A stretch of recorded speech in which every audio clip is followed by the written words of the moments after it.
Welcome to this week's video blog on the law. This week, I'll address a common mistake made by people about when a minor, that is somebody under the age of 19, loses the right to claim from ICBC benefits after an accident.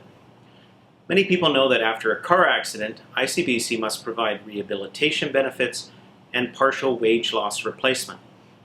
These benefits include some chiropractic and physiotherapy treatment, as well as wage loss benefits up to $1,200 per month. These are called no-fault benefits because you're entitled to them even if you're at fault for the accident. Many people also know that if you've been injured as a result of somebody else's fault, you have 2 years to start a court action to preserve your right to compensation for your injuries. This is called a limitation period. In BC, the Limitation Act provides, in simple terms, that a person has 2 years from the date they discover they've been harmed to start the court action. In most accident cases, like car accidents, this is from the date of the accident because that is the date it's obvious you've been injured. Importantly, the Limitation Act also provides that for a minor, again in BC that's somebody under the age of 19, their limitation period of 2 years does not start to run until their 19th birthday. This is because a minor is under what's called a legal disability, and their right to sue cannot be prejudiced while they're a minor. Many people do not know, however, that a 2-year limitation period also applies in respect of your right to make ICBC pay your no-fault benefits.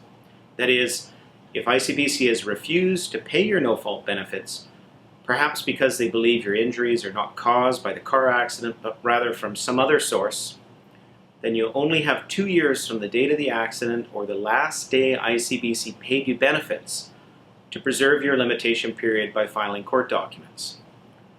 Importantly, the same rule that the running of a minor's right to sue for compensation doesn't start to run until their 19th birthday does not apply to no-fault benefits.